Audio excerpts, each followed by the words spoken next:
Update என்னன்னா Khadim visa 18 number விசால மாற்றம் கொண்டு வந்திருக்காங்க. இந்த புதிய சட்டம் ஏன் கொண்டு வந்தாங்கன்னா குவைத்ல ஆயிரக்கணக்கான காதிம் விசா வச்சிருக்கிறவங்க ஸ்பான்சர் வீட்ல வேலை செய்யாம ஹோட்டல், ரெஸ்டாரண்ட், கம்பெனி, கடைகள்ல சட்டவிரோதமா வேலை பார்க்கறாங்க. அரசுக்கு என்ன மாதிரியான பிரச்சனை எல்லாம் வந்திருக்குன்னா தொழிலாளர்கள் சட்ட மீறல், மனித கடத்தல், சட்டவிரோத வேலை, கண்காணிப்பு இழப்பு. அதனாலதான் குவைத் அரசு சொல்றாங்க ஒரு வாய்ப்பு தர்றோம், லீகலா மாத்திக்கோங்க, இல்லன்னா உங்களை நாடு கடத்திடுவாங்க. முன்னாடி இருந்த விதிமுறைகள் என்னன்னா காதிம் விசால வேலை பார்க்கறவங்க குறைஞ்சது 1 வருடம் ஸ்பான்சர் வீட்ல வேலை செய்யணும், ஸ்பான்சரோட அனுமதி கட்டாயமா வேணும்னு சொல்லியிருந்தாங்க. அனுமதி இல்லைன்னா டிரான்ஸ்பர் கிடையாது. நீங்க வெளியே வேலை பாக்குறீங்க அப்படின்னா அது வந்து சட்டவிரோதம். பிடிபட்டீங்க அப்படின்னா உடனடியா நாடு கடத்திடுவாங்க, அபராதம் போட்டுருவாங்க. அதுக்காக தான் இந்த புதிய சட்டத்தை இப்ப அறிமுகப்படுத்திருக்காங்க.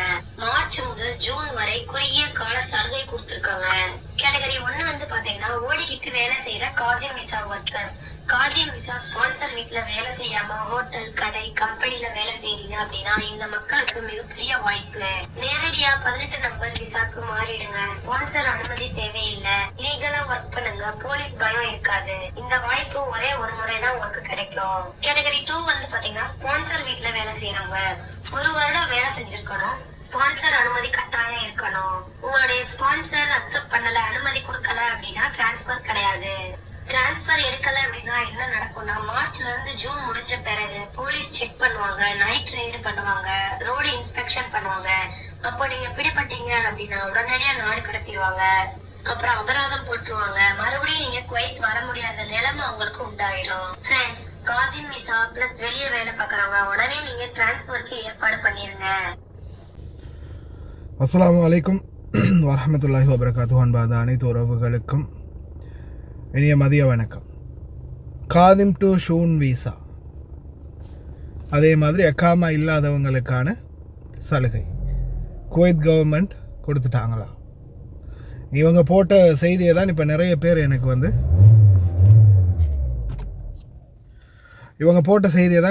நிறைய பேர் ஷேர் பண்ணியிருந்தாங்க.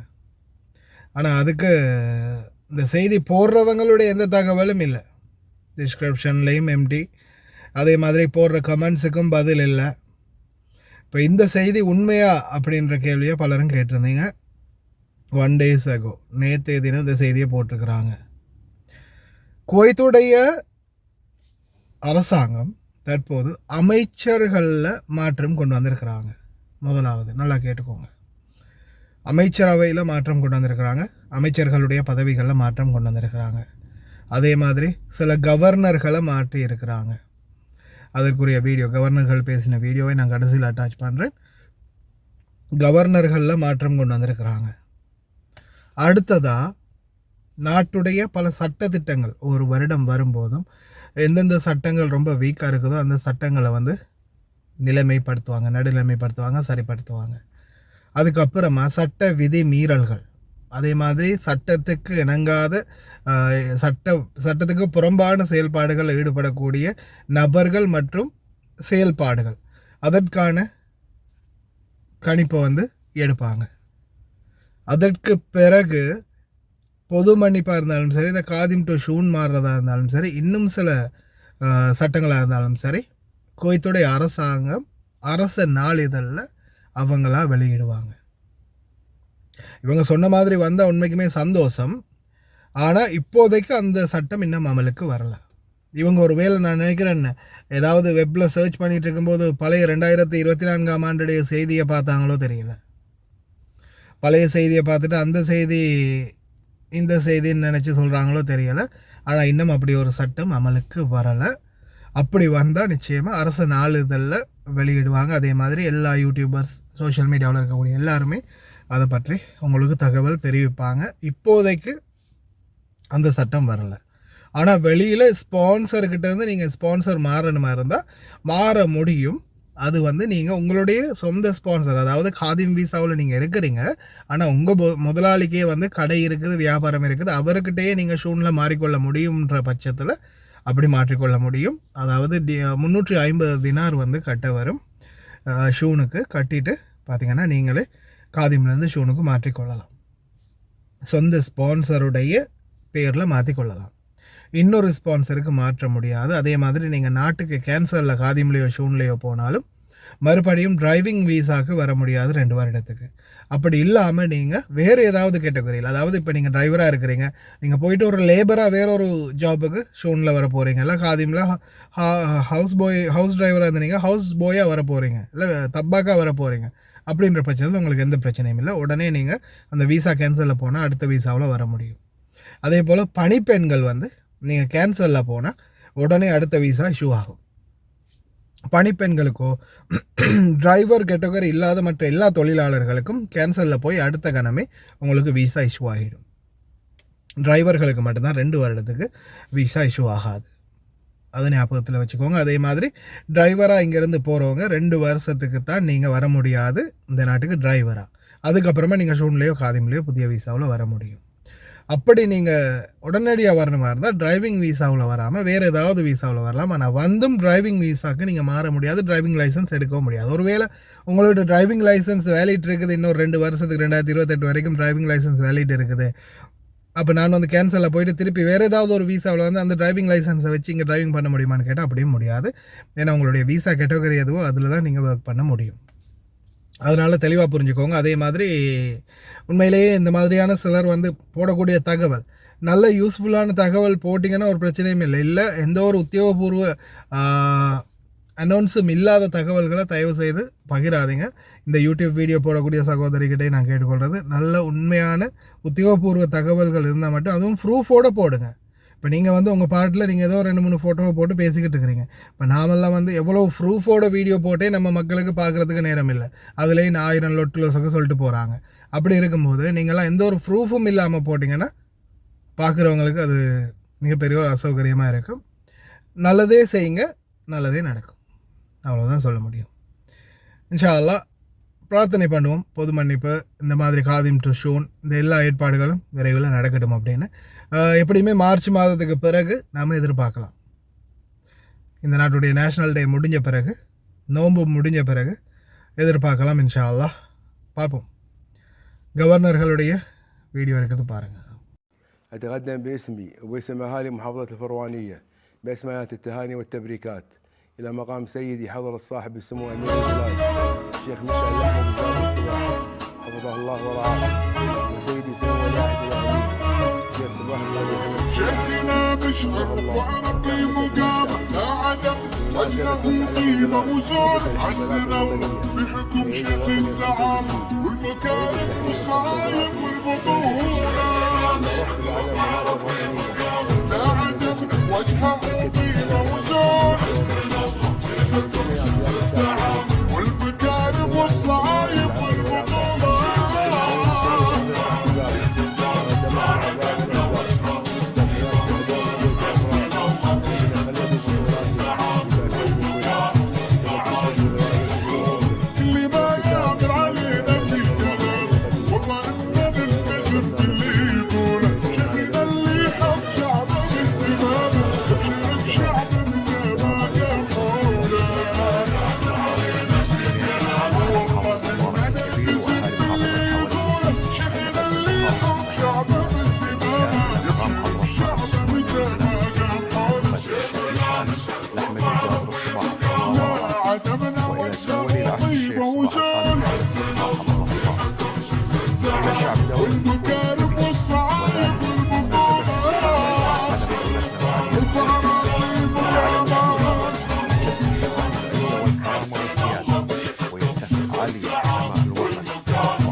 الشيخ مشعل الأحمد الجابر الصباح حفظه الله ورعاه، وإلى سمو ولي عهد الأمين الشيخ صباح خالد الحمد الصباح حفظه الله، وإلى حكومتنا الرشيدة بمناسبة الاحتفال بمراسم رفع علم البلاد إذانا ببدء الاحتفالات الوطنية.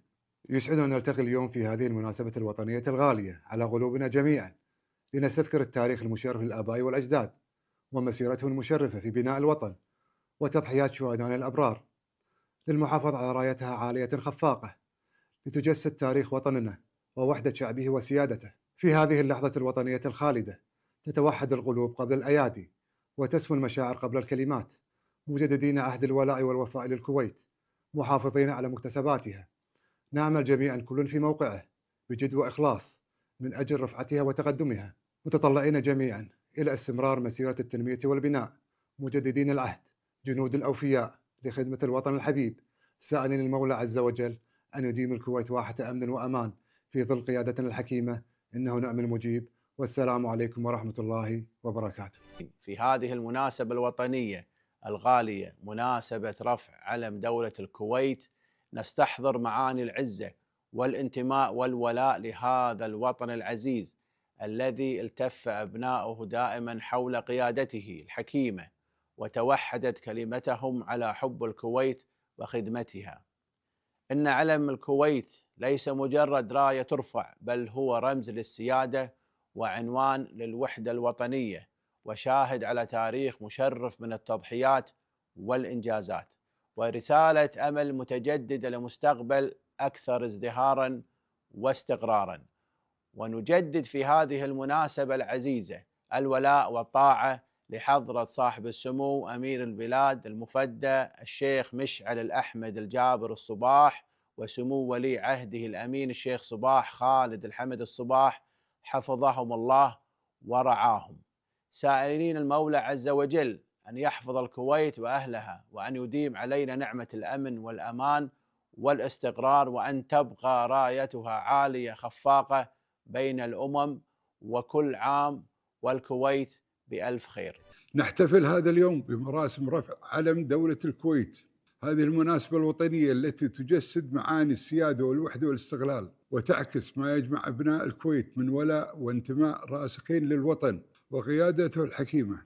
ويشرفني باسمي ونيابة عن أهالي محافظة الجهرة أن أرفع أسمى آيات التهاني والتبريكات إلى مقام سيدي حضرة صاحب السمو أمير البلاد المفدى الشيخ مشعل الأحمد الجابر الصباح حفظه الله ورعاه، وإلى سمو ولي العهد الشيخ صباح خالد الحمد الصباح حفظه الله، وللشعب الكويتي الكريم. وفي هذه المناسبة الوطنية نستحضر بكل فخر واعتزاز تضحيات الآباء والأجداد وبطولات شهدائنا الأبرار الذين قدموا أرواحهم دفاعا عن الكويت لتبقى دولة عزيزة آمنة، ويظل علمها رمزا لسيادتها ووحدتها واستقلالها.